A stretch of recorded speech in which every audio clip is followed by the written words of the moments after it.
പരിപാടിയിലെ അടുത്ത ഇനം ചരിത്രത്തിലൂടെ ഒരു പ്രയാണം എന്നുള്ളതാണ്. ചരിത്രത്തിലൂടെയുള്ള യാത്ര അത് വിജ്ഞാനം പകരുന്നതാണ്. ചിലപ്പോൾ അത് നമ്മെ വിസ്മയം കൊള്ളിപ്പിക്കും. അപ്പോൾ തന്നെ ചരിത്രത്തിൽ നിന്നും ഒട്ടേറെ പുതിയ പാഠങ്ങൾ ഉൾക്കൊണ്ടുകൊണ്ട് നമുക്ക് പുതിയ തീരുമാനങ്ങൾ എടുക്കാൻ സാധിക്കും. കേരളത്തിലെ വേർപാട് സമൂഹത്തിൻ്റെ ഒരു നൂറ്റാണ്ട് ദീർഘിക്കുന്ന ചരിത്രത്തിലൂടെ നാം ഒരു ദ്രുത ഗമനം നടത്തുവാൻ ആഗ്രഹിക്കുന്നത്. വേർപാട് സഭകളുടെ ഒരു നൂറ്റാണ്ടിലെ ചരിത്രം എന്ന് പറയുന്നത് നമ്മുടെ വികസനത്തിൻ്റെയും കുതിപ്പിൻ്റെയും കിതപ്പിൻ്റെയും ഒക്കെ കഥ നൂറുകണക്കിന് ദൈവദാസന്മാരുടെ ദൈവപുരുഷന്മാരുടെ കഥയാണ്. അനേക ദൈവമക്കൾ ചേർന്ന് രൂപീകരിച്ച ചരിത്രമാണ് നമ്മുടെ ചരിത്രം. അവരിൽ നിന്നും അനേക കാര്യങ്ങൾ നമുക്ക് കേൾക്കുവാനുണ്ട്, പഠിക്കുവാനുണ്ട്, അറിയുവാനുണ്ട്. ഇന്ന് കേരളത്തിലെ ബ്രദറൻ സമൂഹത്തിന്റെ ചരിത്രം രൂപവൽക്കരിച്ച ദൈവദാസന്മാരിൽ നിന്നും പ്രാതിനിധ്യ സ്വഭാവം അനുസരിച്ച് 6 പ്രഗത്ഭരായ ദൈവദാസന്മാരെ ഞാൻ ഈ വേദിയിലേക്ക് വിളിക്കാൻ ആഗ്രഹിക്കുകയാണ്. മഹാകവി K V Simon, Edward Hunter Noel, Volbrecht Nagel, K G Thomas, K G Kurian, M E Cherian. നമുക്കറിയാം ഈ 6 ചരിത്ര പുരുഷന്മാർ ഇന്ന് കാലയവനികയ്ക്കുള്ളിൽ മറഞ്ഞു കഴിഞ്ഞവരാണ്. എന്നാൽ അവരുടെ പ്രാതിനിധ്യ സ്വഭാവം ഉൾക്കൊണ്ടുകൊണ്ട് അവരുടെ ശബ്ദമായി തീർന്ന 6 വ്യക്തികൾ ഇന്ന് നമ്മുടെ മധ്യത്തിലുണ്ട്. അവരെ ഞാൻ ഈ വേദിയിലേക്ക് ഇപ്പോൾ ക്ഷണിക്കും. ഭാരതമെന്ന് കേട്ടാൽ അഭിമാനപൂരിതമാകണം അന്തരംഗം, കേരളം എന്ന് കേട്ടാലോ തിളയ്ക്കണം ചോര ഞരമ്പുകളിൽ എന്നാണ് കവിവാക്യം. എന്നാൽ ഭാരതം, കേരളം ഇത്യാദി പദങ്ങൾ നാം ഉച്ചരിക്കുമ്പോൾ നമ്മുടെ ചോര തിളയ്ക്കണം എന്ന് ഞാൻ ആവശ്യപ്പെടുന്നില്ല. അപ്പോൾ തന്നെ നാം നമ്മുടെ മാതൃരാജ്യത്തേക്ക് ബോധവാന്മാരാണ്. തീർച്ചയായിട്ടും നമുക്ക് നമ്മുടെ മാതൃരാജ്യത്തെക്കുറിച്ചൊരു കടപ്പാടുണ്ട്, ഉത്തരവാദിത്വമുണ്ട്, ആഭിമുഖ്യമുണ്ട്. വേദപുസ്തകത്തിൽ പേര് രേഖപ്പെടുത്തിയിട്ടുള്ള രാഷ്ട്രമാണ് ഹിന്ദുദേശം. നൂറ്റാണ്ടുകളുടെ, സഹസ്രാബ്ദങ്ങളുടെ പാരമ്പര്യം, പൈതൃകവും നമുക്ക് ഉണ്ട് എന്നുള്ളത് നമുക്കറിയാം. അവിടെ ജനിക്കുവാൻ ദൈവം നമ്മെ അനുവദിച്ചു. നമ്മുടെ മാതൃരാജ്യത്തിനായി നമുക്ക് ദൈവത്തെ സ്തുതിക്കാം. ഭാരതത്തിൽ സുവിശേഷത്തിന്റെ വെളിച്ചമെത്തിയത് AD 82 സെയിന്റ് തോമസ് ശ്ലീഹായോടൊപ്പമാണ് എന്ന് കരുതുന്നു. എന്നാൽ അതിനുശേഷം പിന്നീട് ദീർഘ നൂറ്റാണ്ടുകൾ അന്ധകാരാവൃതമായ ഒരു കാലഘട്ടമായിരുന്നു. ലോകമെങ്ങും അപ്രകാരം തന്നെയായിരുന്നു. എന്നാൽ അതേസമയം തന്നെ ഒരു റെംനന്റ്, ഒരു വെള്ളിരേഖ, ഒരു നേരിയ അരുവി ഒഴുകി നൂറ്റാണ്ടുകൾ പിന്നിട്ട് വരികയുണ്ടായി. 17ാം നൂറ്റാണ്ടിലെ റിനൈസാൻസ്, റിഫോർമേഷൻ, ഇതുപോലെയുള്ള നവീകരണ പ്രവർത്തനങ്ങൾ ലോകമെങ്ങുമുള്ള ആത്മീക പ്രവർത്തനത്തിന്റെ ഗതിയിൽ ഒരു മാറ്റമുണ്ടാക്കി. ഭാരതത്തിലും അതിന്റെ അനുരണനങ്ങൾ ഉണ്ടായി.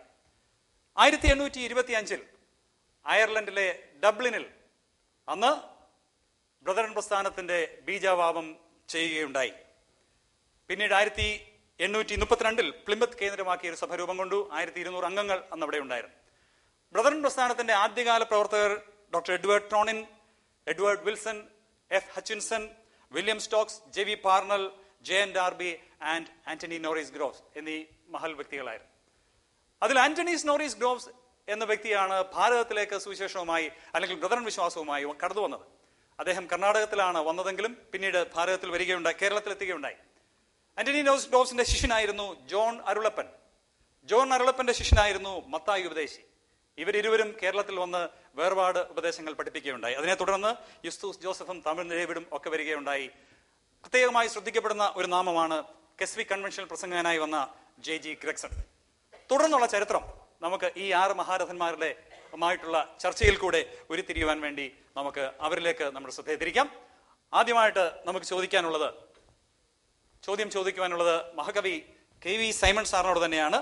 1883 ഫെബ്രുവരി 7-ാം തീയതി ഇടയാറന്മുള കുന്നംപുറത്ത് ഭവനത്തിൽ ജനിച്ച മഹാകവി KV സൈമൺ. അദ്ദേഹത്തോട് തന്നെ നമുക്ക് ആദ്യത്തെ ചോദ്യം ചോദിക്കാം. സർ, കേരളത്തിലെ ബ്രദറൻ പ്രസ്ഥാനത്തിന്റെ ബീജാവാപം നൽകിയ വ്യക്തികളിൽ മുഖ്യസ്ഥാനമുള്ള ഒരാളായി JG ഗ്രെഗ്സനെ പരിഗണിക്കാം എന്ന് കേട്ടിട്ടുണ്ട്. താങ്കളുടെ ഓർമ്മയിൽ JG ഗ്രെഗ്സൺ ആരായിരുന്നു? അദ്ദേഹത്തിന്റെ പ്രവർത്തന രീതി എന്തായിരുന്നു? ഞാൻ ഓർക്കുന്നുണ്ട്. ഗ്രെഗ്സൺ സാഹിബ്, അതെ, അദ്ദേഹം ഒരു ബാപ്റ്റിസ്റ്റ് മിഷണറി ആയിരുന്നു എന്നുള്ള വസ്തുത നിങ്ങൾ മനസ്സിലാക്കിയിട്ടുണ്ടോ? അതെ. അദ്ദേഹം 1896 കേരളത്തിൽ ആദ്യമായിട്ട് എത്തുന്നത്. കെസ്വിക് കൺവെൻഷന്റെ ഒരു പ്രസംഗകനായിട്ടാണ് താൻ വന്നത്. എന്നാൽ അദ്ദേഹത്തിന്റെ സുഹൃത്ത് ശ്രീ CP തോമസിന്റെ വിവാഹത്തിന്റെ ക്ഷണപ്രകാരമാണ് അദ്ദേഹം ഇവിടെ എത്തിയത്. ആ പന്തലിൽ വെച്ച്, CP തോമസിന്റെ പന്തലിൽ വെച്ച് കേരളത്തിൽ ആദ്യമായിട്ടൊരു സുവിശേഷ യോഗം അദ്ദേഹം സംഘടിപ്പിക്കും. തീർച്ചയായും, അതെ. അപ്പോൾ 2 പ്രാവശ്യം വീണ്ടും അദ്ദേഹം ഇവിടെ എത്തുകയുണ്ടായി. രണ്ടാം വരവില് കോഴഞ്ചേരി, മാരാമൺ, പിന്നെ വാളകം എന്നിവിടങ്ങളിലൊക്കെ അദ്ദേഹം സുവിശേഷ യോഗങ്ങൾ സംഘടിപ്പിക്കുകയും കർത്താവിന്റെ മഹത്വത്തെക്കുറിച്ചൊക്കെ താൻ പ്രസംഗിക്കുകയും ചെയ്തു. അതോടൊപ്പം തന്നെ മൂന്നാമത്തെ പ്രാവശ്യം താൻ വന്നപ്പോൾ അയിരൂരിൽ 1 മാസം നീണ്ടു നിന്ന ഒരു ബൈബിൾ ക്ലാസ് താൻ എടുക്കുകയുണ്ടായി. റോമാലേഖനം, കൊലോസ് ലേഖനം എന്നിവിടങ്ങളിലെ കർത്താവിന്റെ മഹത്വത്തെക്കുറിച്ച് വർണ്ണിക്കുന്ന അനുഗ്രഹീതമായിരിക്കുന്ന ക്ലാസ്സുകളായിരുന്നു അത്. ആ ക്ലാസ്സിൽ അദ്ദേഹം ആ ക്ലാസ്സിൽ വെച്ച് കുമ്പനാട്ടച്ഛനെ കുറിച്ച് നിങ്ങൾ കേട്ട് കാണുമല്ലേ? അത് തന്നെ അദ്ദേഹം കുമ്പനാട്ടച്ഛൻ ആ ക്ലാസ്സിൽ വെച്ചാണ് വിശ്വാസത്തിലേക്ക് വരുവാനിടയായി തീർന്നത്. അപ്പോൾ ഗ്രെഗ്സന്റെ സ്വാധീനത്തിൽ പിന്നീട് ഈ കുമ്പനാട്ടച്ഛൻ സ്നാനപ്പെട്ടു എന്ന് മാർത്തോമാ സഭ ആരോപിച്ചതിന്റെ അടിസ്ഥാനത്തിൽ മാർത്തോമാ സഭയിൽ അദ്ദേഹത്തിന് അവരുടെ കവാടങ്ങൾ അദ്ദേഹത്തിന് വേണ്ടി അടച്ചു. അതിനുശേഷം ഗ്രഗൻ സാഹിബിന്റെ. എന്നാൽ പിന്നീട് എന്ത് സംഭവിച്ചെന്നറിയാമോ? നമ്മുടെ വേർപാട് സഭകളുടെ ആരംഭം കുറിച്ച സമയമായിരുന്നു അത്. ഒരുപക്ഷേ ഉർവശി ശാപം ഉപകാരം ആയി തീർന്നു എന്ന് വേണമെങ്കിൽ. അതെ, അത് തന്നെ ഉർവശി ശാപ ഉപകാരമായി തന്നെ തീർന്നു. നമ്മുടെ സഭകൾ അദ്ദേഹത്തെ സ്വീകരിച്ചു. വലിയ ഉണർവിന്റെ കാലഘട്ടം അവിടെ ആരംഭിച്ചു. സർ, താങ്കൾ സാന്ദർഭികമായി കുമ്പനാട്ടച്ഛൻ എന്ന പേര് പരാമർശിച്ചു. തീർച്ചയായിട്ടും ബ്രദറൻ പ്രസ്ഥാനത്തിലെ ആർക്കും വിസ്മരിക്കുവാൻ കഴിയുന്ന ഒരു വ്യക്തിയല്ല കുമ്പനാട്ടച്ഛൻ. കുമ്പനാട്ടച്ഛനെ കുറിച്ചും കൂടെ അല്പം കാര്യങ്ങൾ ചില സൂചിപ്പിക്കാം. അതെ, കുമ്പനാട്ടച്ഛൻ എന്ന് നമ്മൾ പറയാനുള്ള ഒരു കാരണമുണ്ട് സാറേ. അതെന്താണെന്നറിയാമോ? അദ്ദേഹം മാർത്തോമാ സഭയിലെ ഒരു ഇടവക വികാരിയായിരുന്നു. കുമ്പനാട്ട് എന്ന് പറയുന്ന മാർത്തോമാ സഭയിലെ ഇടവകയായിരുന്നു. നിങ്ങൾ ഓർപ്പിച്ചതുപോലെ അദ്ദേഹത്തിന്റെ പേര് പി മാമൻ എന്ന വ്യക്തിയായിരുന്നു. അദ്ദേഹം ആ കാലഘട്ടത്തിൽ 1800 എന്റെ ഓർമ്മ ശരിയാണെങ്കിൽ 1895. സാറിന്റെ ഓർമ്മ ഒട്ടും തെറ്റാറില്ല എന്നുള്ളതാണ്. അതെ, പ്രായമായി വരികയല്ലേ സഹോദര. അപ്പോൾ അതിൻ്റെതായ ബലഹീനതകളൊക്കെ ഉണ്ടെന്ന് വെച്ചോ. 1895 കേരളത്തിന്റെ തിരുവിതാംകൂറിൽ പ്രത്യേകിച്ച് തമിഴ് ഡേവിഡ് ഉപദേശിയുടെ പ്രസംഗങ്ങൾ അനേകരെ ആകർഷിച്ചിരുന്നു. അങ്ങനെ അദ്ദേഹത്തിന്റെ പ്രസംഗം മുഖാന്തരം ഈ കുമ്പനാട്ടച്ഛൻ അല്ലെങ്കിൽ മാമൻ കശീശ് രക്ഷിക്കപ്പെട്ടു. അപ്പോൾ അദ്ദേഹം രക്ഷിക്കപ്പെട്ടതിന്റെ അനുസരിച്ച് മാർത്തോമാ സഭയിൽ നിലനിന്നിരുന്ന ആചാര അനുഷ്ഠാനങ്ങളോട് അദ്ദേഹത്തിന് എതിർപ്പായി. അതിന്റെ അടിസ്ഥാനത്തിൽ എന്ത് ചെയ്യുന്നറിയാമോ? തന്നെ പട്ടത്ത് സ്ഥാനത്ത് നിന്നും എന്ത് ചെയ്യണം? പുറത്താക്കണം എന്ന് അദ്ദേഹം തന്നെ അദ്ദേഹത്തെ തനിക്കിനി തുടരാൻ താല്പര്യമില്ലെന്ന് അറിയിച്ചു. അതിനുശേഷം എനിക്കത് ഓർമ്മ അങ്ങോട്ട് കിട്ടുന്നില്ല. ഹാർലി ബേർഡിന്റെ കീഴിൽ അദ്ദേഹത്തിന്റെ പേരിൽ കീഴില് കുന്നംകുളത്ത് വെച്ച് കശീശ സ്നാനമേറ്റു. വർഷം പ്രസക്തമല്ല, ആ സംഭവം നടന്നു എന്നുള്ളതാണ്. അതെ. എന്നാലും കേൾവിക്കാരൻ നിങ്ങൾക്കൊരു പ്രയോജനത്തിന് വേണ്ടി ഞാൻ പറഞ്ഞു എന്നുള്ളതേ ഉള്ളൂ. അത് അദ്ദേഹമാണ് നമ്മുടെ തിരുവിതാംകൂറിൽ വേർപാട് സഭകളുടെ ആരംഭം കുറിച്ചത്. കുമ്പനാട്ട് ആദ്യമായി പുതിയ നിയമ മാതൃകാ സഭയിലുള്ള തിരുവത്താഴ് ശുശ്രൂഷ ആരംഭിക്കുവാൻ ഇടയായി തീർന്നത് തന്റെ വരവോടും തന്റെ പ്രവർത്തനത്തോടും കൂടിയായിരുന്നു. നമുക്ക് അടുത്ത ചോദ്യം നോയൽ സാഹിബിനോട് ചോദിക്കാം. 1878 ഏപ്രിൽ മാസം 5-ാം തീയതി പൂജാതനായ നോയൽ സാഹിബ് ഇംഗ്ലണ്ടിൽ ജനിച്ച വ്യക്തിയാണ്. ഫ്രാൻസിൽ നിന്നും കുടിയേറി പാർത്ത ഒരു കുടുംബമായിരുന്നു അദ്ദേഹത്തിൻ്റെത്. താങ്കൾ ദീർഘവർഷങ്ങൾ കുമ്പനാട് പ്രവർത്തിക്കുകയുണ്ടായി. സ്വാഭാവികമായും താങ്കൾ വരുന്നതിന് മുൻപ് നടന്ന സംഭവമാണെങ്കിലും ഇപ്പോൾ ബഹുമാനായ KV സൈമൺ സാർ സൂചിപ്പിച്ച ആ സംഭവം, ആദ്യമായി 4 പേർ ഒരുമിച്ച് കൂടിയ തിരുവത്താഴ് ശുശ്രൂഷ, അതിനെക്കുറിച്ച് കേട്ടിട്ടുണ്ടാവും അല്ലേ? അതിനെക്കുറിച്ച് അല്പം ഒന്ന് വിശദീകരിക്കാമോ? That story was one of the bestest history that we can remember. കുറച്ച് മലയാളത്തിൽ ഞാൻ സംസാരിക്കുന്നു. വിശ്വാസികളുടെ ദീർഘനാളത്തെ ഒരു ആശയായിരുന്നു അവർക്ക് ഒരു കുടിവരവുണ്ടാവണം എന്നുള്ള കാര്യം. അത് അവർക്ക് ദൈവം സാധിപ്പിച്ചു കൊടുത്തു. അതെന്ന് പറയുന്നത് 4 പേര് മാത്രമുണ്ട്. അന്നത്തെ മർത്തോമാ സഭ അവർക്ക് priest and alter, the beautiful the church buildings, ഇതെല്ലാം ഉണ്ടായിട്ടും നമ്മൾ 4 സഹോദരന്മാർ, ബ്രദർ മാമൻ, കുറ്റി അച്ഛൻ കടമ്പനാട്ടച്ഛൻ ഓൾസോ PC ജോണും ഉണ്ടായിരുന്നു. അങ്ങനെ ആ 4 പേരാണ് അന്ന് കൂടി ആദ്യമായിട്ട് ഏറ്റവും ലളിതമായിട്ട് they were eating from the same അതിന് സാക്ഷ്യം വഹിക്കാൻ മറ്റു പല സ്ഥലങ്ങളിൽ നിന്നും പലരും വന്നിരുന്നു അല്ലേ? വന്നിരുന്നതാണ്. That is still one of the sweetest time of our. Brethren പ്രസ്ഥാനത്തിന്റെ ചരിത്രത്തിലെ നിർണായകമായ ഒരു വഴിത്തിരിവായിരുന്നു ആദ്യമായിട്ട് 4 പേർ ഒരുമിച്ച് കൂടി തിരുവത്താഴ ശുശ്രൂഷ നിർവഹിച്ചത്. എന്നാൽ തൊട്ടടുത്ത ആഴ്ച അവർക്ക് അവിടെ കൂടാൻ കഴിഞ്ഞില്ല. കാരണം കുമരാട്ടച്ചന്റെ ഭവനക്കാർ പ്രശ്നമുണ്ടാക്കി, കുറ്റിയിൽ മത്തായിച്ചന്റെ ഭവനക്കാർ പ്രശ്നമുണ്ടാക്കി, അവർ അവിടെ നിന്ന് പുറത്തു പോകേണ്ടി വന്നു. വീണ്ടും നമുക്ക് കെ വി സമയങ്ങളിലേക്ക് മടങ്ങി വരാം. താങ്കൾ കർത്താവായ യേശുക്രിസ്തുവിനെ രക്ഷിതാവായി സ്വീകരിച്ച ആ പശ്ചാത്തലം ഒന്ന് വിശദീകരിക്കാമോ?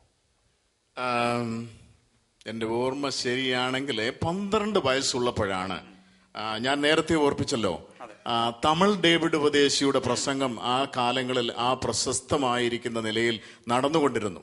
അപ്പൊ അദ്ദേഹത്തിന്റെ പ്രസംഗം കേൾക്കുവാൻ വേണ്ടി ഞാനും എന്റെ ചില സുഹൃത്തുക്കളും കൂടി അവിടെ പോകാനുണ്ടായി. അദ്ദേഹം ഇംഗ്ലീഷിലായിരുന്നു പ്രസംഗിച്ചത്. പുത്തൻകാവിൽ വെച്ചായിരുന്നു അദ്ദേഹത്തിന്റെ പ്രസംഗം നടന്നത്. അപ്പൊ അദ്ദേഹം ഓർക്കുവാൻ, അദ്ദേഹത്തിന്റെ പ്രസംഗം കേൾക്കണം, അത് ഇംഗ്ലീഷിലായതുകൊണ്ട് ഇംഗ്ലീഷിലെ പ്രസംഗം ഒന്ന് കേൾക്കാമെന്ന് വിചാരിച്ച് ഞാനും ചില സുഹൃത്തുക്കളും കൂടെ അവിടെ പോയി. അപ്പോൾ എനിക്ക് കുട്ടിക്കാലത്തെ ഈ പാട്ട് വലിയ ഇഷ്ടമായിരുന്നു. അപ്പൊ പാട്ട്, അദ്ദേഹത്തിന്റെ പ്രസംഗത്തിന്റെ ഇടയിലൊക്കെ അദ്ദേഹം പാട്ടുകൾ പാടി ജനത്തെ ഇളക്കി മറിച്ച ഒരു സന്ദർഭങ്ങൾ ഉണ്ടായി, ആവേശം കൊള്ളും. ആ പാട്ട് ഇഷ്ടമായിരുന്നു. ആ പാട്ടിലൂടെ കർത്താവിന്റെ മഹത്വത്തെ കുറിച്ച് താൻ വിവരിക്കുന്നതായിട്ട് എനിക്ക് കേൾക്കാൻ കഴിഞ്ഞു. പാപം നീങ്ക ശിലുവയിൽ ഉദിരം ചിന്തിനാർ എന്നുള്ള പാട്ട് ഞാൻ കേട്ടപ്പോൾ കാൽവറി ക്രൂസിലെ രക്ഷ എന്താണെന്ന് മനസ്സിലാക്കുവാൻ എനിക്ക് ദൈവം അവസരം തന്നു. അന്ന് 12-ാമത്തെ വയസ്സിൽ ഞാൻ എന്റെ കർത്താവിനെ സ്വന്തം രക്ഷകനായി ആ പുത്തൻകാവിൽ അവിടെ വെച്ച് കർത്താവിനെ രക്ഷകനായിട്ട് സ്വീകരിച്ചു.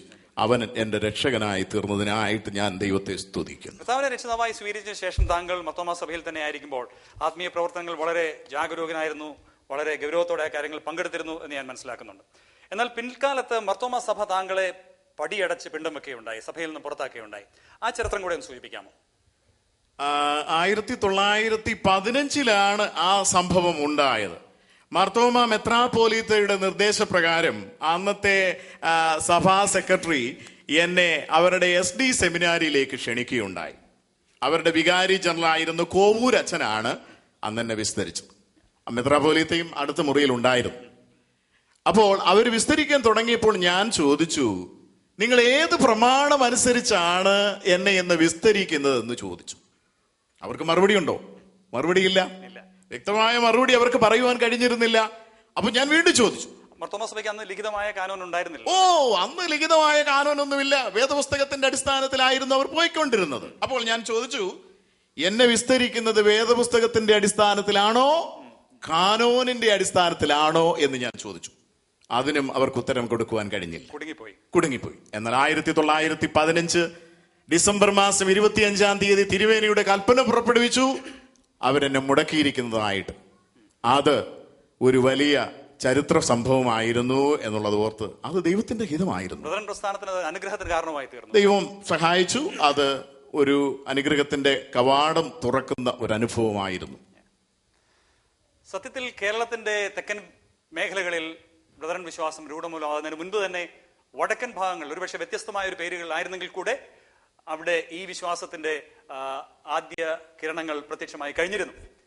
അതിന് മുഖാന്തരമായി തീർന്ന ഒരു വ്യക്തി വോൾബ്രീറ്റ് നാഗലാണ്. ജർമ്മനിയിലെ ഹാസൻ നഗരത്തിൽ 1867 ജനിച്ച വോൾബ്രീറ്റ് നാഗൽ, അദ്ദേഹം പിന്നീട് കണ്ണൂരിലും വാണിയംകുളത്തും ഒക്കെ വന്ന് മലബാറിന്റെ വിവിധ മേഖലകളിൽ പ്രവർത്തിക്കുകയുണ്ടായി. നമുക്ക് ആദ്യത്തെ ചോദ്യം അദ്ദേഹത്തോട് ചോദിക്കാം. താങ്കളുടെ പ്രവർത്തന മേഖല വടക്കൻ കേരളമായിരുന്നല്ലോ.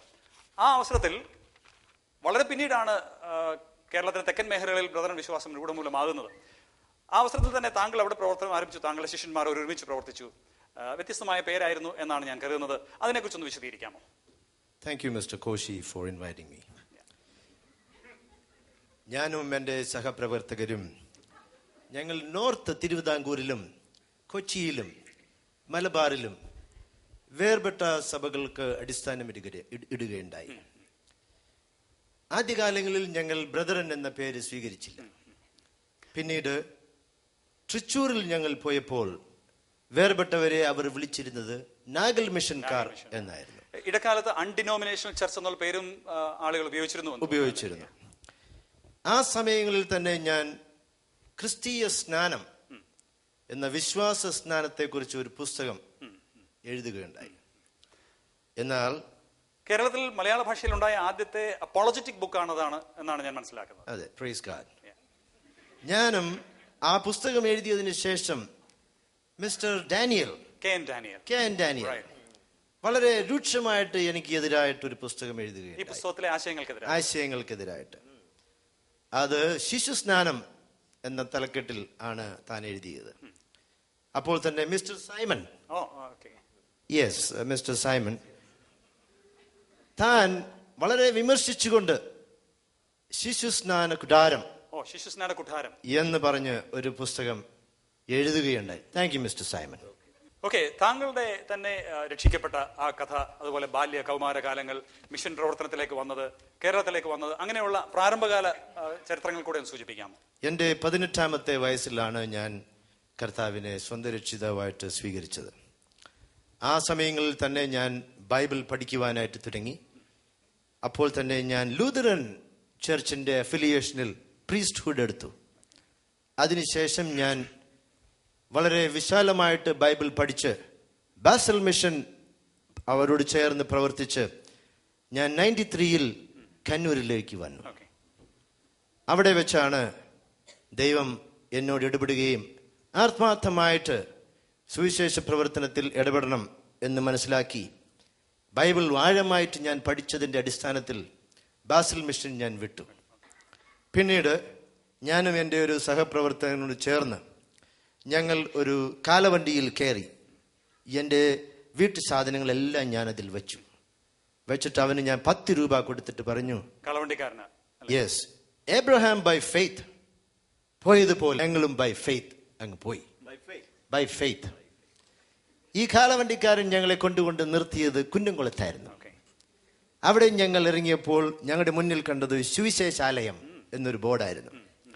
ആ ബോർഡ് ഞങ്ങൾ നോക്കി അതിൻ്റെ അകത്തോട്ട് കയറിയപ്പോൾ ഇട്ടൂപ്പ് എന്നൊരു സഹോദരൻ ഞങ്ങൾക്കായി വെയിറ്റ് ചെയ്യുന്നുണ്ടായിരുന്നു. അപ്പോൾ സഹോദരൻ ഞങ്ങളോട് പറഞ്ഞത്, അനേക ദിവസങ്ങളായിട്ട് ഞങ്ങൾ പ്രാർത്ഥിച്ചു കൊണ്ടിരിക്കുകയായിരുന്നു ഒരു സുവിശേഷകന് വേണ്ടി. Praise God. ഞങ്ങൾ അവിടെ ചെന്നു. അങ്ങനെ ആ സഹോദരനും ഒരുമിച്ച് കുന്നംകുളത്താണ് പിന്നീട് ഞങ്ങൾ പ്രവർത്തനമായി. ദൈവത്തിന്റെ പ്രവർത്തനങ്ങൾ എത്ര അത്ഭുതകരമാണല്ലേ. കാണിപ്പാനിരിക്കുന്ന ദേശത്തേക്ക് യാത്ര ചെയ്ത നാഗലിനെയും സംഘത്തെയും കാത്തിരിക്കുന്ന ഒരു ഉട്ടൂപ്പിന്റെ ഒരു ചരിത്രമാണ് നാം കേട്ടത്. നമുക്ക് വീണ്ടും കെ വി സൈമണിലേക്ക് മടങ്ങി വരാം. താങ്കൾ സ്ഥാപിച്ച വിയോജിതൻ സഭകൾ എന്നൊരു സമൂഹത്തെ കുറിച്ച് ഞങ്ങൾ കേട്ടിട്ടുണ്ട്, വിയോജിത സംഘം. അതിന്റെ ആ പശ്ചാത്തലം ഒന്ന് പറയാമോ? എങ്ങനെയാണ് അത് രൂപം കൊണ്ടത്? പറയാം. അത് ഞാൻ നേരത്തെ സൂചിപ്പിച്ചല്ലോ, മാർത്തോമാ സഭയിൽ നിന്നുള്ള കൽപ്പന മുടക്കിനെ കുറിച്ച് ഞാൻ ഓർപ്പിക്കുകയുണ്ടായല്ലോ.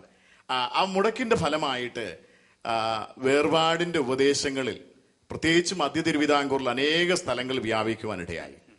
അനേക ഇടങ്ങളിൽ പുതിയ നിയമ സത്യം പ്രചരിപ്പിക്കുവാൻ കർത്താവ് സഹായിച്ചു. അനേക ആത്മാക്കൾ രക്ഷിക്കപ്പെട്ടു. അവർ മാർത്തോമാ സഭകളിൽ നിന്നും സമുദായങ്ങളിൽ നിന്നും ചെറിയ ചെറിയ കൂട്ടങ്ങളായിട്ട് രൂപപ്പെട്ട് സ്ഥലം സഭകളായിട്ട് നിൽക്കുവാനിടയായി തീർന്നു. ആ സ്ഥലം സഭകളുടെ പ്രതിനിധികൾ ഒരു രാത്രിയിൽ ഇടശ്ശേരി മലയ എന്ന് പറഞ്ഞ സ്ഥലത്ത് സഭാഹോള് ഞങ്ങൾ പ്രാർത്ഥനയ്ക്കായിട്ട് ഒരുമിച്ച് കൂടി വന്ന് ഭാവി പരിപാടികൾ തീരുമാനിക്കുവാൻ ദൈവം സഹായിച്ചു. അങ്ങനെ രൂപം കൊടുത്ത ഒരു സംഘമാണ് വിയോജിത സംഘം എന്ന് പറയുന്നത്. ഏറെക്കുറെ 35 സഭകൾ ഇന്ന് ആ നിലയിൽ പ്രവർത്തിച്ചു വരുവാൻ ദൈവം സഹായിച്ചുകൊണ്ടിരിക്കും. ഞാൻ EH നോയലിലേക്ക് തിരികെ വരുവാൻ ആഗ്രഹിക്കുന്നു. താങ്കളുടെ ബാല്യ കൗമാരകാലം, വളർച്ചയുടെ വികാസത്തിന്റെ നാളുകൾ, ഒപ്പം കുമ്പനാട്ട് എത്തിയ കഥ, അതൊന്ന് വിശദീകരിക്കാമോ?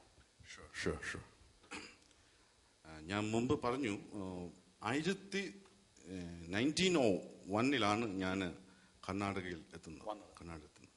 അന്ന് അതിന് മുമ്പ് ഞാൻ ന്യൂസിലൻഡിൽ കുറച്ച് നാൾ ജീവിച്ചു. അവിടുന്ന് ആണ് എനിക്ക് ദൈവവിളി, ഇന്ത്യയിലെ വേലയെക്കുറിച്ചൊക്കെ ഉള്ള ഒരു അറിവ് ലഭിച്ചത്. അങ്ങനെ ഞാൻ കർണാടക ആണ് എത്തുന്നത്. അവിടുന്ന് എത്തി കഴിഞ്ഞപ്പോഴാണ് മിസ്റ്റർ ഹാൻലി ലീ എന്ന മിഷണറിമാർ, അതെ, അവര് പറഞ്ഞാണ് അറിയുന്നത് ഈ ട്രാവൻകൂർ എന്ന് പറയുന്ന ഒരു സ്ഥലം, അവിടെ ഒരു സാധ്യത പ്രവർത്തനങ്ങൾക്ക് ഉണ്ട് എന്നുള്ള ഒരു അറിവ് എനിക്ക് തന്നു. ആ അറിവില് ഞാൻ യാത്ര തിരിച്ചു കൊച്ചിയിൽ 1904 ഞാൻ അവിടെ എത്തിച്ചേർന്നു. Mister brother Nagal was so gracious to receive me there. Thank you, brother. I remember those days, so sweet and how beautiful it was. പിന്നീടാണ് പറഞ്ഞത്, നിങ്ങൾ അപ്പൊ സമകാലീനരായിരുന്നു അല്ലേ? ഏകദേശം. I think he is my senior.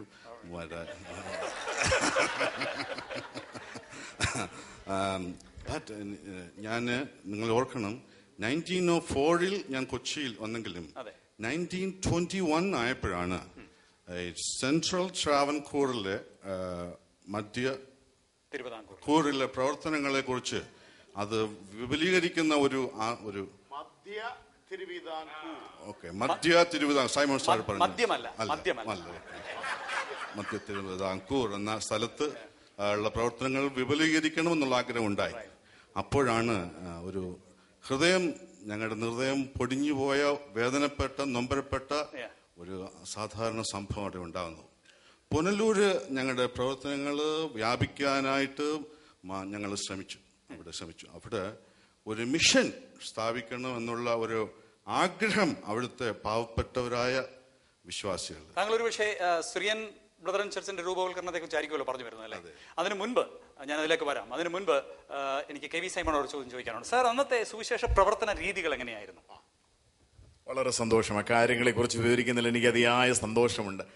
ഞാൻ പറഞ്ഞല്ലോ, വിയോജിത പ്രസ്ഥാനം രൂപം കൊടുക്കുവാൻ ദൈവത്തിന്റെ കൃപ ധാരാളമായി സഹായിച്ചു. അപ്പോൾ ആ സമയത്തൊക്കെയും അയരൂരിൽ ഞങ്ങളുടെ കുടുംബത്തിൽ ഇടയാറന്മുള ആ ഭവനത്തില് ധാരാളം സഹോദരന്മാർ ഒരുമിച്ച് കൂടി വന്ന് ഞങ്ങൾ പ്രാർത്ഥിക്കുമായിരുന്നു.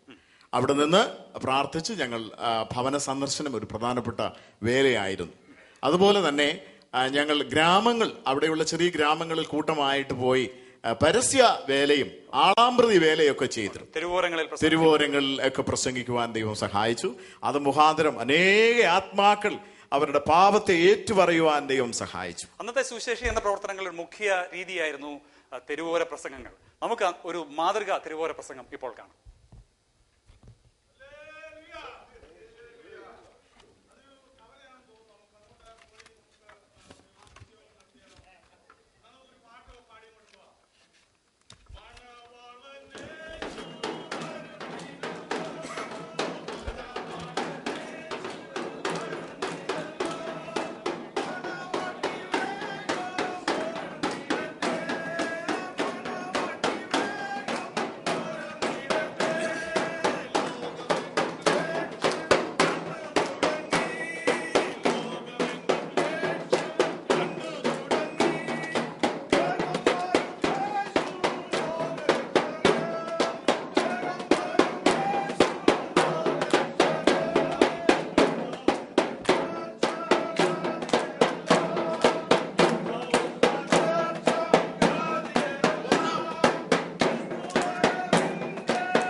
ബൈബിൾ പറയുന്നു നീതിമാൻ ആരുമില്ല, ഒരുത്തൻ പോലുമില്ല, ഒരു വ്യത്യാസവുമില്ല. എല്ലാവരും പാപം ചെയ്ത് ദൈവതേജസ്സില്ലാത്തവരായി തീർന്നു. അശുദ്ധനിൽ നിന്ന് ജനിച്ച വിശുദ്ധനുണ്ടോ? ഒരുത്തനുമില്ല എന്ന് ഇയ്യോബിന്റെ പുസ്തകത്തിൽ വായിക്കുന്നു. എന്നാൽ പിതാവായ ദൈവം നമ്മെ സ്നേഹിച്ചു. ആമേൻ. തന്റെ ഏകജാതനായ പുത്രനിൽ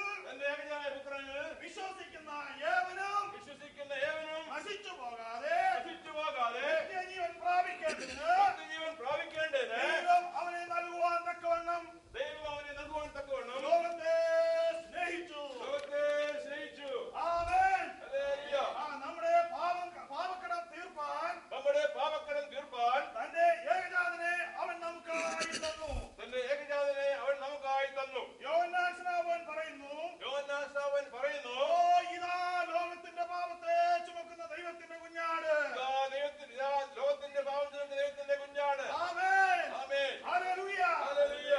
പുത്രനെ വിശ്വസിക്കുന്നവന് നിത്യജീവനുണ്ട്. പുത്രനെ വിശ്വസിക്കുന്നവന് നിത്യജീവനുണ്ട്. അനുസരിക്കാത്തവനോ ജീവനെ കാണുകയില്ല. ജീവനെ കാണുകയില്ല. ജീവന്റെ പുസ്തകത്തിൽ പേരെഴുതി കാണാത്ത ജീവന്റെ പുസ്തകത്തിൽ പേരെഴുതി കാണാത്ത ഏവനെയും തീപ്പൊയ്കയിൽ തള്ളിയിടും.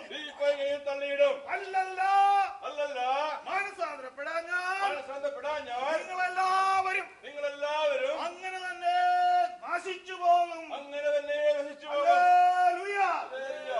ഇതാകുന്നു സുപ്രസാദകാലം. ഇതാകുന്നു രക്ഷാദിവസം. അവന്റെ പുത്രനായ യേശുവിന്റെ രക്തം സകല പാപവും പോക്കി നമ്മെ ശുദ്ധീകരിക്കുന്നു. ആകയാൽ ഓർത്തുകൊള്ളുക, കാലം തികഞ്ഞു, ദൈവരാജ്യം സമീപിച്ചിരിക്കാൻ സാന്ദ്രപ്പെട്ട് സുവിശേഷത്തിൽ വിശ്വസിപ്പീൻ. മറ്റൊരുത്തനും രക്ഷയില്ല. നാം രക്ഷിക്കപ്പെടുവാൻ ആകാശത്തിൻ കീഴിൽ മനുഷ്യരുടെ ഇടയിൽ നൽകപ്പെട്ട വേറെ ഒരു നാമവുമില്ല. ആമേൻ. യേശുവിനെ കർത്താവെന്ന് വായുകൊണ്ടേക്ക് പറയുകയും ദൈവം അവനെ മരിച്ചവരുടെ ഇടയിൽ നിന്ന് ഉയർപ്പിച്ചുവെന്ന് ഹൃദയം കൊണ്ട് വിശ്വസിക്കുകയും ചെയ്താൽ നീ രക്ഷിക്കപ്പെടും. അതുകൊണ്ട് ക്രിസ്തുയേശുവിലുള്ളവർക്ക് ഒരു ശിക്ഷാവധിയുമില്ല. പ്രിയ കേൾവിക്കാരെ, ശിക്ഷയിൽ നിന്നും വിടുതൽ നേടുവാൻ നിനക്ക് മനസ്സുണ്ടോ? ഈ നല്ല രക്ഷകനെ നിന്റെ കർത്താവായി സ്വീകരിപ്പാൻ നിനക്ക് താല്പര്യമുണ്ടോ? അങ്ങനെ ചെയ്താൽ സ്വർഗത്തിന്റെ അവകാശിയായി നിനക്കും തീരുവാനിടയാകും. ദൈവം നിങ്ങളെ അനുഗ്രഹിക്കുമാറാകട്ടെ. ഗീതം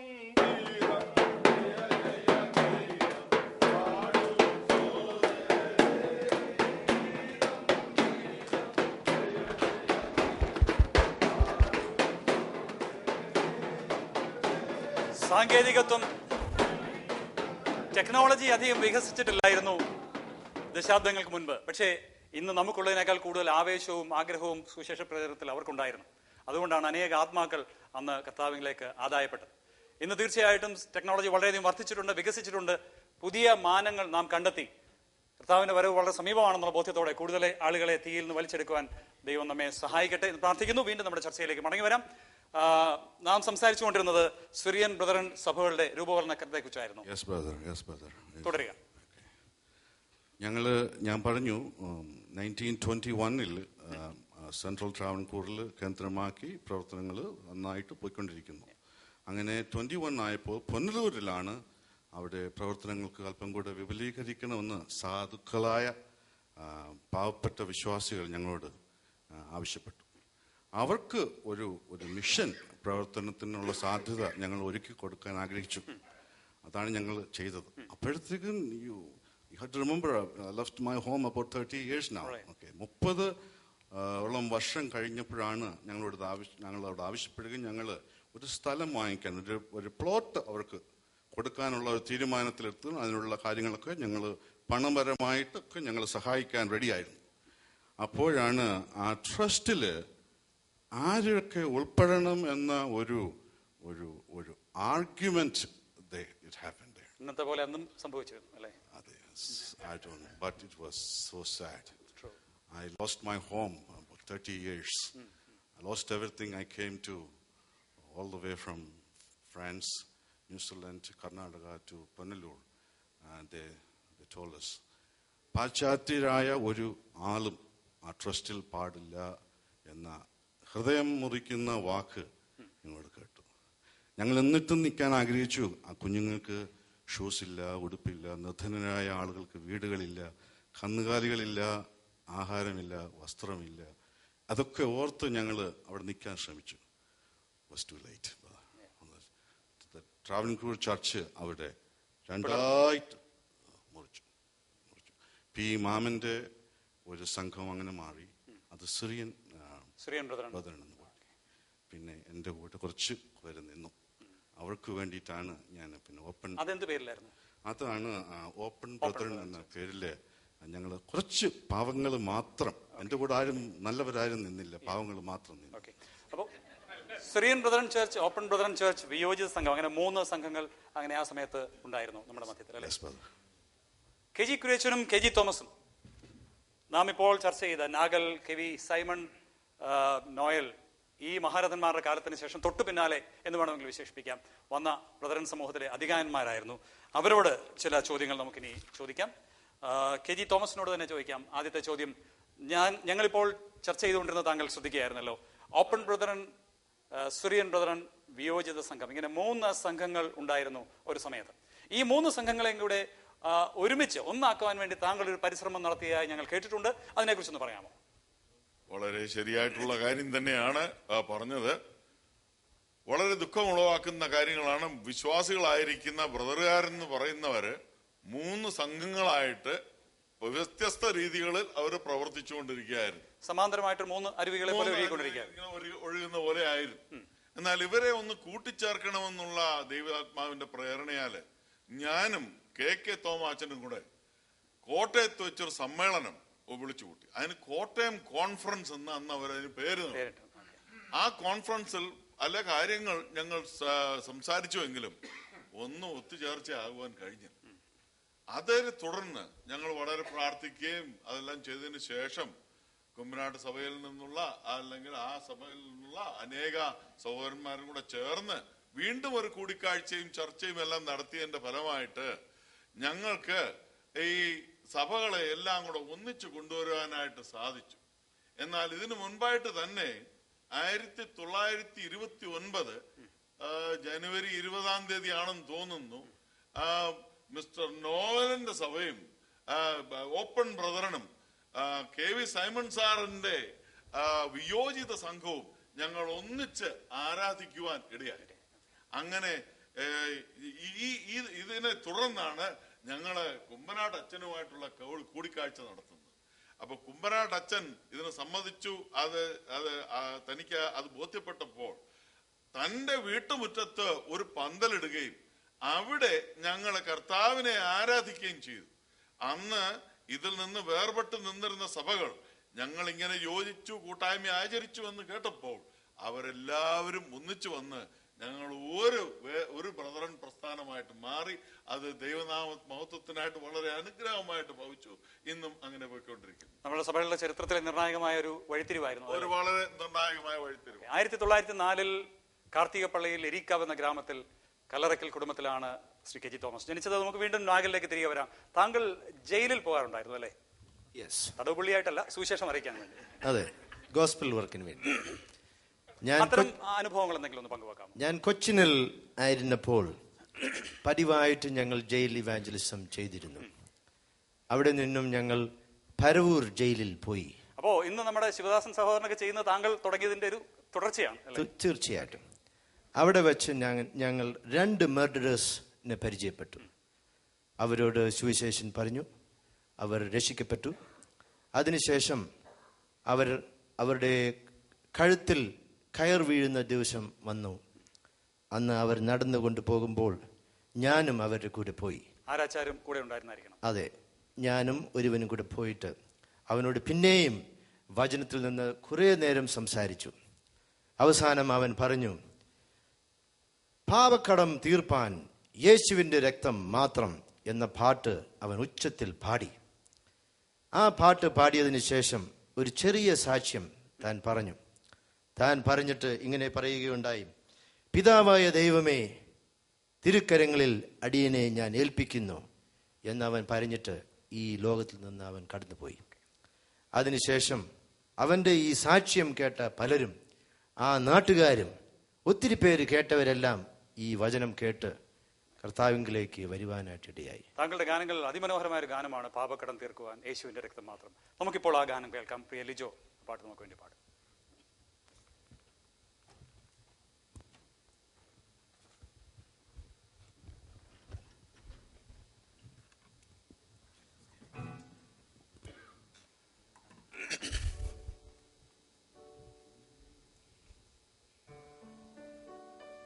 അറിയാവുന്ന പാട്ടുണ്ട്, എല്ലാവർക്കും ചേർന്ന് പാടാം. പാപക്കടം തീർക്കുവാൻ യേശുവിന്റെ രക്തം മാത്രം, പാപബന്ധം മാഴിപ്പാൻ യേശുവിന്റെ രക്തം മാത്രം. ആ യേശു ക്രിസ്തുവേ ദൈവത്തിന്റെ കുഞ്ഞാടേ, രക്ഷിക്കുന്നു പാപിയെ നിന്റെ തിരുരക്തം മാത്രം. പാപക്കടം തീർക്കുവാൻ യേശുവിന്റെ രക്തം മാത്രം, പാപബന്ധം മാഴിപ്പാൻ യേശുവിന്റെ രക്തം മാത്രം. ആ യേശു ക്രിസ്തുവേ ദൈവത്തിന്റെ കുഞ്ഞാടേ, രക്ഷിക്കുന്നു പാപിയെ നിന്റെ തിരുരക്തം മാത്രം. വീണ്ടെടുപ്പിൻ വിലയായി യേശുവിന്റെ രക്തം മാത്രം, പുണ്യമില്ല പാപിക്കായി യേശുവിന്റെ രക്തം മാത്രം. ആ യേശു ക്രിസ്തുവേ ദൈവത്തിന്റെ കുഞ്ഞാടേ, രക്ഷിക്കുന്നു പാപിയെ നിന്റെ തിരുരക്തം മാത്രം. Thank you Lijo. വീണ്ടും കെ ജി തോമസിലേക്ക് ഞാൻ വരികയാണ്. താങ്കൾ സുവിശേഷ വേലയ്ക്ക് ഇറങ്ങിയ ആദ്യ നാളുകൾ വളരെയധികം കഷ്ടതയുടെയും ബുദ്ധിമുട്ടിന്റെയും പട്ടിണിയുടെയും പരിവട്ടത്തിന്റെയും ഒക്കെ നാളുകളായിരുന്നു എന്നെനിക്കറിയാം. ഏതെങ്കിലും അവിസ്മരണീയമായ ഒരു അനുഭവം പങ്കുവെക്കാമോ? പറഞ്ഞതൊക്കെ ശരി തന്നെ. എന്നാൽ അനേക അവസരങ്ങൾ അനേക ദൈവദാസന്മാരുടെ ജീവിതത്തിൽ ഉണ്ടായിട്ടുണ്ടെങ്കിലും എൻ്റെ ജീവിതത്തിൽ വന്ന ഒരു കാര്യം വളരെ എനിക്ക് എൻ്റെ ഹൃദയത്തെ പിടിച്ചു കുലുക്കിയതായിരുന്നു. അത് ഞാൻ പറയുകയാണ്.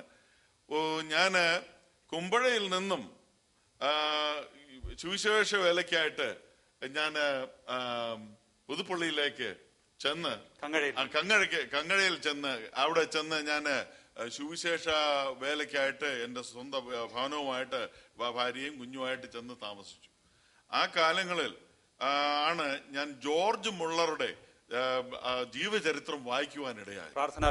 പ്രാർത്ഥനാവീരനായ ജോർജ് മുള്ളറുടെ ജീവചരിത്രം അത് വായിച്ചപ്പോൾ ഒരു ദൈവമകൻ, ഒരു ദൈവ പൈതൽ എങ്ങനെ ജീവിക്കണമെന്നുള്ള, ആ ദൈവത്തിൽ മാത്രം ആശ്രയിച്ച് ജീവിക്കണമെന്നുള്ള ആ ഒരു വലിയ കാര്യം എന്റെ മനസ്സിൽ ബോധ്യപ്പെടുകയും അത് ഞാൻ സ്വീകരിക്കുകയും ചെയ്തു. തുടർന്നുള്ള നാളുകളിൽ ഒരു ദിവസം പട്ടിണിയായിട്ട് ഒന്നുമില്ലാതെ, ആഹാരമില്ലാതെ വീട്ടിൽ ഞങ്ങൾ കഴിയുകയാണ്.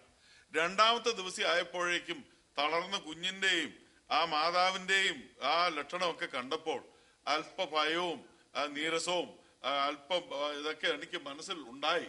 എങ്കിലും കർത്താവ് എന്നെ നടത്തുന്നു എന്നുള്ള ബോധ്യത്തിൽ ഞാൻ അതെല്ലാം മറന്ന് കർത്താവിനോട് പ്രാർത്ഥിച്ചുകൊണ്ട് ആ ദിവസങ്ങൾ കഴിച്ചു. മൂന്നാമത്തെ ദിവസം അങ്ങനെ തന്നെ ആയി. എന്നാൽ മൂന്നാമത്തെ ദിവസം ആയപ്പോൾ ഞാൻ വിചാരിച്ചു അടുത്ത വീട്ടിൽ ചെന്ന് കുറച്ച് അരി കടം വാങ്ങിച്ചു കൊണ്ട് വന്ന് കഞ്ഞിയൊക്കെ വെച്ച് കുടിക്കാം എന്ന് വിചാരിച്ചു. എന്നാൽ ദൈവാത്മാവ് എന്നെ വളരെയധികം നിയമിച്ചതിനാൽ ഞാന് അങ്ങനെയൊന്നും ഒരുമ്പെട്ടില്ല. കാരണം ദൈവത്തിൽ ആശ്രയിച്ചിറങ്ങിയ എനിക്ക് ദൈവം നടത്തുവാൻ മതിയായവൻ എന്നുള്ള ആ ധൈര്യം എന്റെ ഹൃദയത്തിൽ ദൈവം വീണ്ടും പകർന്നു തന്നു. നാലാമത്തെ ദിവസം ആയപ്പോഴേക്കും ഇതാ ഭാര്യ സഹോദരനും കൂടെ വീട്ടിലേക്ക് കടന്നു വന്നു. കൊടുക്കുവാൻ ഒന്നുമില്ല, പച്ചവെള്ളം മാത്രം. അപ്പോഴാണ് ആ അടുത്ത വീട്ടിലെ സ്ത്രീ കുറച്ച് ചേമ്പ് വീട്ടിലേക്ക് കൊണ്ടുവന്നു. അത് ഞങ്ങൾ പുഴുങ്ങി കഴിച്ച് അന്ന് വിശപ്പൊക്കെ അടക്കി. അപ്പൊ പിറ്റേ ദിവസം ആയപ്പോഴേക്കാണ് ഞങ്ങളുടെ വീട്ടില് തീ കത്തിക്കുന്നില്ല, ആഹാരമില്ല. അത് ദൈവം അങ്ങനെ ആയിരിക്കുന്നവർക്ക് ഇങ്ങനെയൊക്കെ സംഭവിക്കുമല്ലോ, മറ്റുള്ളവർ വീക്ഷിക്കുന്നുണ്ടല്ലോ, നമ്മളിതൊക്കെ മറക്കണമെന്ന് വിചാരിച്ച് കലത്തില് വെള്ളമിട്ട് അടുപ്പയില് തീ കത്തിച്ചു. എന്തെങ്കിലും ഉണ്ടാക്കുന്നുണ്ടെന്ന് അയൽവക്കക്കാർ തീ പുകയൊക്കെ വരുമ്പോ കാണുമല്ലോ. അപ്പൊ ഇവിടെ ഏതാണ്ട് ഇവർക്ക് ഭക്ഷണമൊക്കെ ഉണ്ടാക്കുന്നുണ്ടെന്ന് അവർ വിചാരിച്ചോട്ടെ എന്ന് വിചാരിച്ചു. എന്നാല് ഇത് ചെയ്തു കഴിഞ്ഞിട്ട് എന്ത് ചെയ്യണമെന്ന് അറിയാതെ ഇരിക്കുമ്പോൾ അതാ ഒരു സഹോദരൻ തലയിൽ ഒരു കുട്ടയുമായിട്ട് ഇങ്ങോട്ട് കടന്നു വരും. താൻ കടന്നു വന്ന് കുട്ട ഇറക്കി താഴെ വെച്ചപ്പോൾ ഒരാഴ്ചത്തേക്ക് വേണ്ടുന്ന സകല സാധനങ്ങളും അതിലുണ്ടായിരുന്നു. ഞാൻ ദൈവത്തെ സ്തുതിച്ചു. ആ സഹോദരൻ ഇങ്ങനെ പറഞ്ഞു, രണ്ട് ദിവസക്ക് മുമ്പ് ഒരമ്മച്ചി ഇവിടെ കൊണ്ടുവരാനായിട്ട് ഇതെന്നെ ഏൽപ്പിച്ചതാ. മഴയും മറ്റു അസൗകര്യവും ഒക്കെ ആയതുകൊണ്ട് ഞാനങ്ങ് അതങ്ങ് മടിച്ചു. എന്നാൽ ഇന്ന് രാവിലെ ദൈവാത്മാവ് എന്നോട് പറഞ്ഞു കൊണ്ടു കൊടുക്കണമെന്ന്. അങ്ങനെ ഞാൻ വന്നതാണ്. ദൈവം വിശ്വസ്തനായിരുന്നു. ആ സഹോദരൻ 2 ദിവസത്തെ അവിശ്വസ്തത കാണിച്ചെങ്കിലും ദൈവം വിശ്വസ്തനായിരുന്നു. ദൈവം ഞങ്ങളെയും കാത്തു, അദ്ദേഹത്തെയും കാത്തു. അപ്പോഴ് ഞാൻ എന്റെ വിശ്വാസം കർത്താവിൽ അതിയായിട്ട് കുറയ്ക്കുവാനുള്ള ഒരു സാഹചര്യം ഇതായിരുന്നു. ഞാൻ ദൈവത്തെ വളരെയധികം സ്തുതിക്കുന്നു. സകലവും വിട്ട് ക്രിസ്തുവിനെ അനുഗമിക്കുക എന്ന ആ കാര്യം തന്റെ ജീവിതത്തിൽ അന്വർത്ഥമാക്കിയ ഒരു ദൈവദാസനാണ് KG കുര്യച്ചൻ. ധനസമ്പാദനം അദ്ദേഹത്തിന് ലക്ഷ്യമായിരുന്നില്ല. സ്ഥാനം നേടുക അദ്ദേഹത്തിന്റെ താല്പര്യമായിരുന്നില്ല. ദൈവത്തിന്റെ വചനം പഠിക്കുക, ദൈവവചനം പഠിപ്പിക്കുക ഏക ലക്ഷ്യമായിരുന്നു അദ്ദേഹത്തിൻ്റെത്. അദ്ദേഹത്തോട് നമുക്ക് അടുത്തൊരു ചോദ്യം ചോദിക്കാം. താങ്കളുടെ ജീവിതത്തിലെ ആദ്യകാല ചരിത്രം വളരെ സംക്ഷിപ്തമായിട്ടൊന്ന് പറയാമോ? വീട്ടിൽ നിന്ന് ഇറക്കി വിട്ട ചരിത്രമൊക്കെ ഞങ്ങൾ കേട്ടിട്ടുണ്ട്. ആ കഥ വളരെ ചുരുക്കി താങ്കൾ ഒന്ന് പറയാമോ? പറയാമല്ലോ. എന്ത് ചെയ്താലും ദൈവവചനത്തിൻ്റെ അടിസ്ഥാനത്തിൽ അത് മാത്രം ചെയ്യണം എന്നുള്ള ഒരു തീരുമാനമെടുത്തുകൊണ്ടാണ് ഞാൻ കർത്താവിൻ്റെ വേലയ്ക്കായിട്ട് ഇറങ്ങുന്നത്. എൻ്റെ ചെറുപ്പകാലം, എൻ്റെ ജനനത്തെക്കുറിച്ച് പറഞ്ഞാൽ, പന്തളത്തിനടുത്ത് പുന്തല എന്ന സ്ഥലത്താണ് ഒരു യാക്കോവായ കുടുംബത്തിൽ ഞാൻ ജനിച്ചത്. അത് എൻ്റെ അമ്മയുടെ ഭവനമായിരുന്നു. എൻ്റെ പിതാവിൻ്റെ വീട് പുത്തൻകാവായിരുന്നുവെങ്കിലും വലിയപ്പച്ചൻ ബിസിനസ് ആയിരുന്നതുകൊണ്ട് കായംകുളത്താണ് ഞങ്ങൾ സെറ്റിൽ ചെയ്ത് അവിടെയാണ് എൻ്റെ ബാല്യ കൗമാര കാലങ്ങൾ കഴിഞ്ഞു വന്നത്. ചെറുപ്പത്തിൽ തന്നെ എനിക്ക് വായിക്കുന്ന കാര്യത്തിൽ വളരെ താല്പര്യമുണ്ടായിരുന്നു. ആ വായനശീലം ഇന്ന് എല്ലാവർക്കും ഉണ്ടാവണമെന്ന് ഞാനൊന്ന് ഓർപ്പിക്കുകയാണ്. അതുകൊണ്ട് എന്ത് കിട്ടിയാലും വായിക്കുക എന്ന ഒരു താല്പര്യം എന്നിലുളവായി.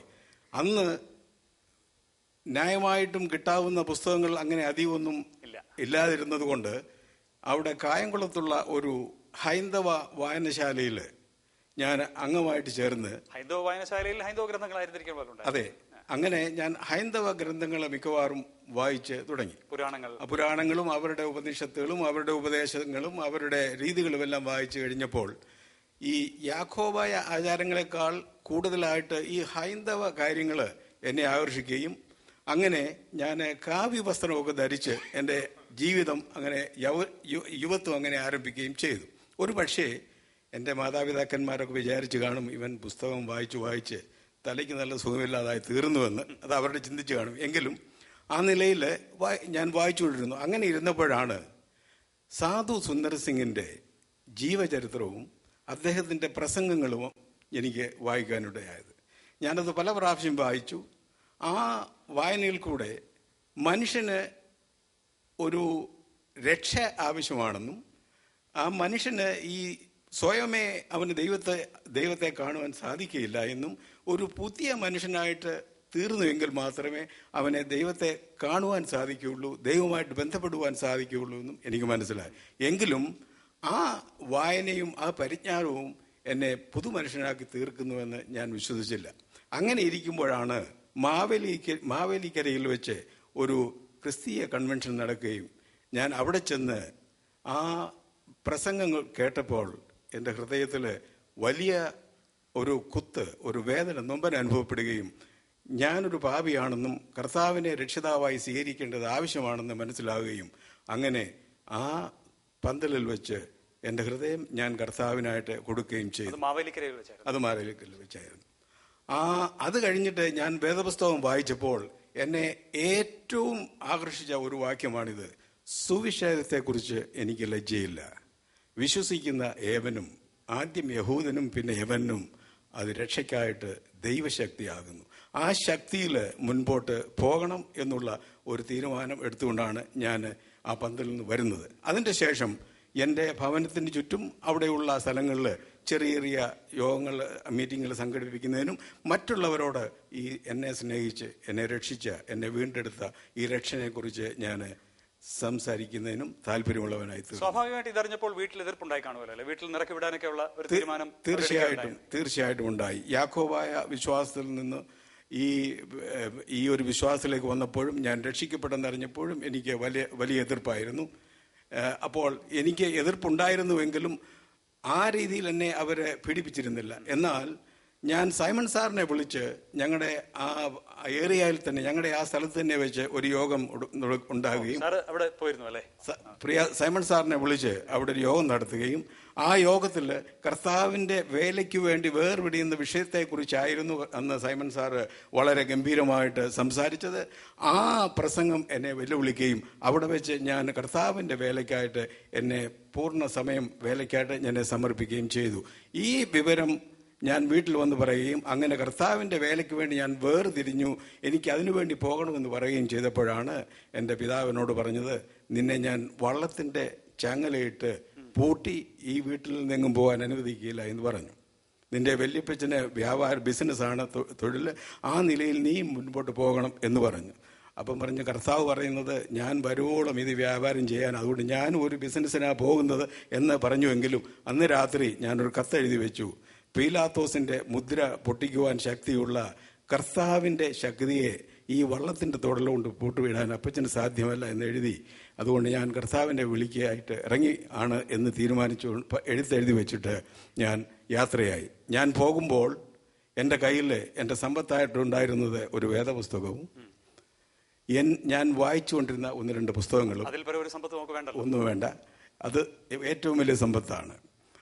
ഞാൻ ധരിച്ചിരുന്ന വസ്ത്രവും പിന്നെ ചില നാണയത്തുട്ടുകളുമുണ്ട്. ഞാൻ നേരെ പോയത് സാധു കൊച്ചുകുഞ്ഞുപദേശിയുടെ വീട്ടിലേക്കാണ്. അവിടെ ചെന്ന് ചില ദിവസങ്ങൾ അവിടെ താമസിച്ചു. അതിന് ശേഷം പ്രിയ സൈമൺ സാറിനോടുകൂടെ ചേർന്ന് പ്രവർത്തനങ്ങളിൽ ഏർപ്പെടുകയും സൈമൺ സാറിൻ്റെ വചന ഉപദേശങ്ങൾ പഠിക്കുകയും അങ്ങനെ ചെയ്ത് മുൻപോട്ട്.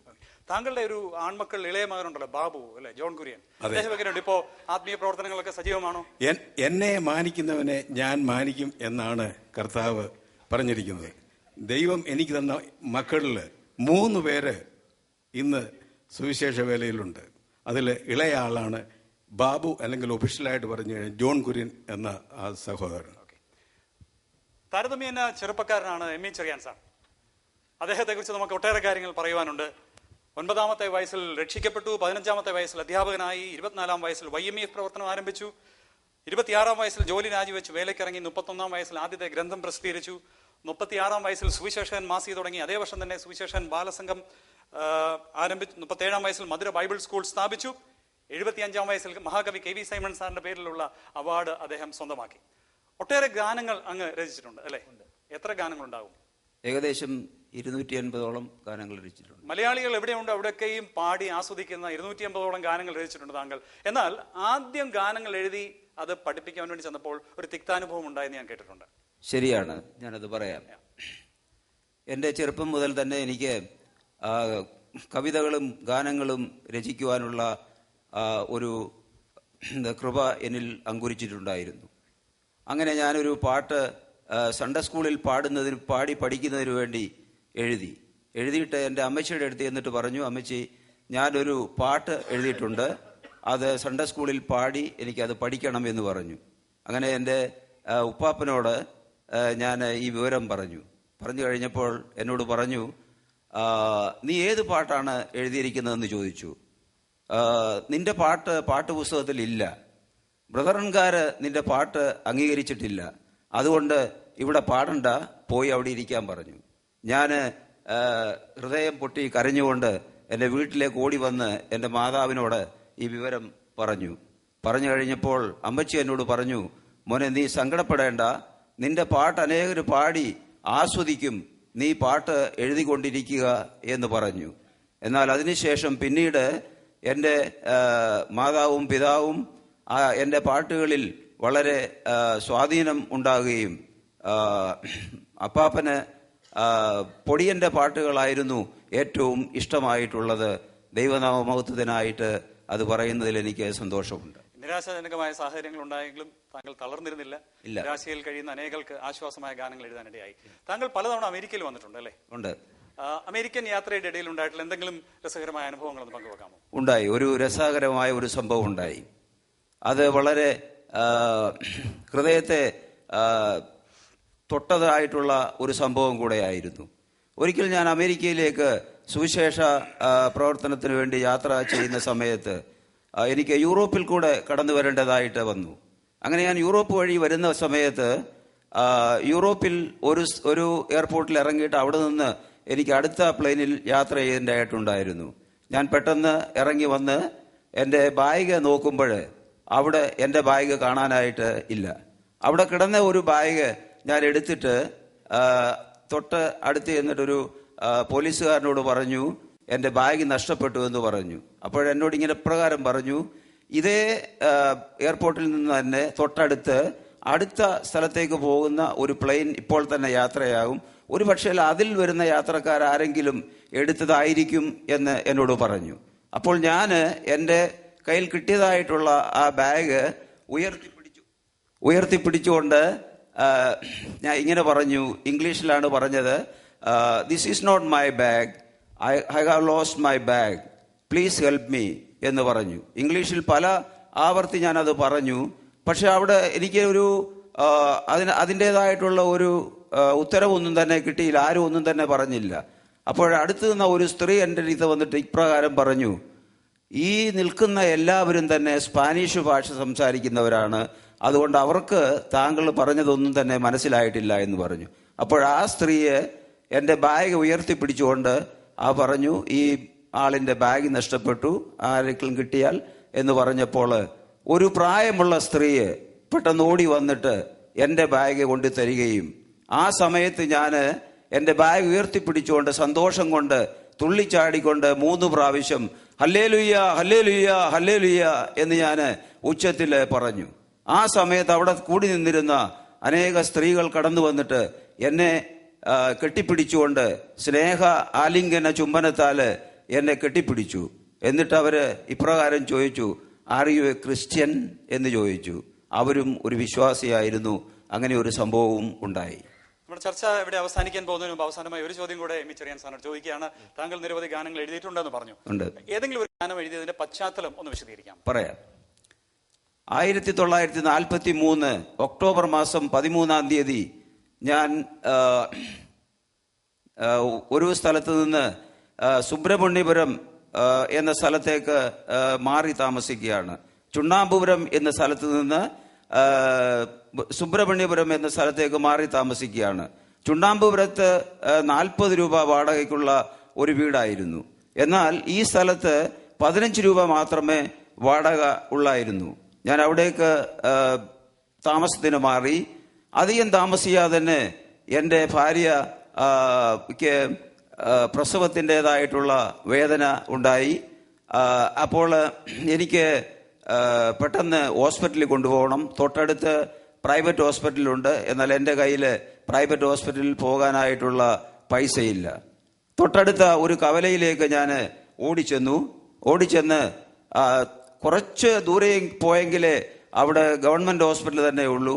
അതിന് സൈക്കിൾ റിക്ഷയോ കുതിരവണ്ടിയോ ആണ് ഞാൻ ആശ്രയിക്കേണ്ടത്. അതിനുപോലും എൻ്റെ കയ്യിൽ പൈസയില്ല.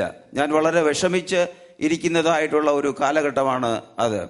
ആ സമയത്ത് അവിടെ ഒരു കാളവണ്ടിക്കാരൻ ഉണ്ടായിരുന്നു, കുതിരവണ്ടിക്കാരന്. ആ മനുഷ്യനോട് ഞാൻ ഇപ്രകാരം പറഞ്ഞു, എൻ്റെ ഭാര്യയ്ക്ക് പ്രസവ വേദനയാണ്, അവളെ ഹോസ്പിറ്റലിൽ കൊണ്ടുപോകണം, പക്ഷെ എൻ്റെ കയ്യിൽ പൈസയില്ല, 1-2 ദിവസം കഴിഞ്ഞിട്ട് ഞാൻ പൈസ തന്നുകൊള്ളാമെന്ന് പറഞ്ഞു. ആ സഹോദരൻ ഒരു മുസ്ലിം സഹോദരനായിരുന്നു. അദ്ദേഹം എന്നോട് ഇപ്രകാരം പറഞ്ഞു, അയ്യ, ഞാനും ഒരു മനുഷ്യനാണ്, കാശാ പെരിശ്, പൈസയാ പെരിശ് എന്ന്, മനുഷ്യനാ പെരിശ് എന്ന് എന്നെ ഇങ്ങനോട് ചോദിച്ചു. എന്നിട്ട് പറഞ്ഞു, അമ്മയെ കൂട്ടിക്കൊണ്ടുപോവാ എന്ന് പറഞ്ഞു. അങ്ങനെ ഞങ്ങൾ ഹോസ്പിറ്റലിലേക്ക് കടന്നുപോയി. അവിടെ ചെന്നപ്പോൾ ഒരു നേഴ്സ് പെട്ടെന്ന് എൻ്റെ ഭാര്യ മറിയാമ്മയെ മെറ്റേണിറ്റി വാർഡിലേക്ക് കൊണ്ടുപോയി. ആ സമയത്ത് എൻ്റെ പ്രിയപ്പെട്ടവൾ എന്നെ വളരെ ദുഃഖത്തോടുകൂടി ഒന്ന് നോക്കി ഇങ്ങനെ ടാറ്റ പറഞ്ഞു. എൻ്റെ ഹൃദയത്തിൽ അത് വളരെ വേദനാജനകമായിട്ട് തോന്നി. ഒരു പക്ഷെങ്കിൽ ഇത് ഒരു അന്ത്യ യാത്രയാണോ, ഒരു അന്ത്യ ടാറ്റ ആണോ എന്ന് പോലും ഞാൻ സംശയിച്ചു. അങ്ങനെ ഞാൻ അവിടെ ആ വാർഡിൻ്റെ വാതിക്കൽ നിൽക്കുന്ന സമയത്ത് ഒരു നേഴ്സ് എന്നോട് പറഞ്ഞു, അയ്യാ, ഇത് പ്രസവ വാർഡാണ്, ഇവിടെ ആണുങ്ങൾ നിൽക്കക്കൂടാതെ, പോയ എന്ന് പറഞ്ഞിട്ട് എന്നെ ബെരട്ടി ഓടിച്ചു.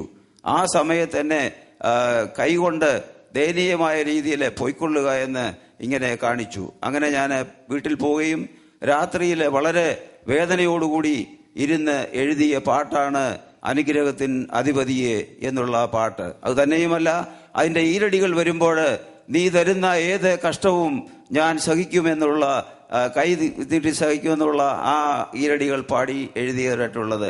അങ്ങനെയാണ് ഞാൻ ആ രാത്രിയിൽ ആ പാട്ടുകൾ പാടിക്കൊണ്ടാണ് ഞാൻ ആ രാത്രി കഴിച്ചത്.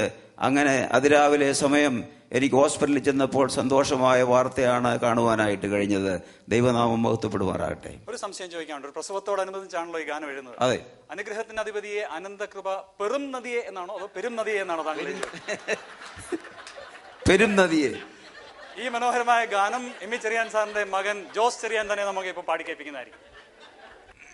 അനുഗ്രഹത്തിൻ അധിപതിയെ ആനന്ദ കൃപാ പെരും നദി. എല്ലാവർക്കും എഴുന്നേറ്റ് പാടാം. അനുഗ്രഹത്തിൻ അധിപതിയെ ആനന്ദ കൃപാ പെരും നദിയെ അനുദിനം നിൻ പദം ഗതിയെ അടിയാനുവിൻ കൃപമതിയെ അനുദിനം നിൻ പദം ഗതിയെ അടിയാനുവിൻ കൃപമതിയെ വൻവിനകൾ വന്നിടുകിൽ വലയുകയിൽ എൻ ഹൃദയം വല്ലഭൻ നീ എന്നഭയം വന്നിടുമോ പിന്നെ ഭയം വല്ലഭൻ നീ എന്നഭയം വന്നിടുമോ പിന്നെ ഭയം തന്നുയിരേ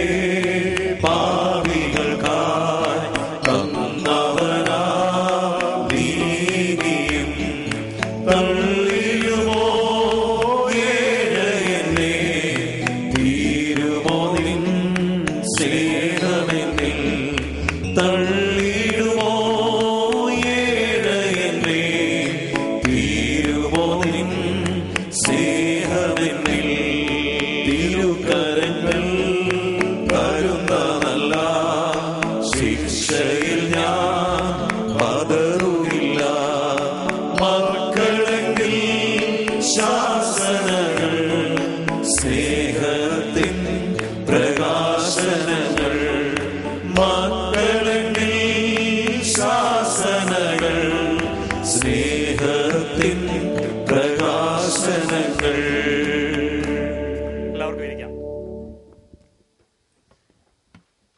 ഈ 6 മഹാരഥന്മാരുമായിട്ടുള്ള ചർച്ചയിൽ കേരളത്തിലെ വേർപാട് സമൂഹത്തിന്റെ ഒരുപക്ഷെ ഒരു 70-80 വർഷങ്ങളുടെ ചരിത്രമാണ് നാം കേട്ടത്.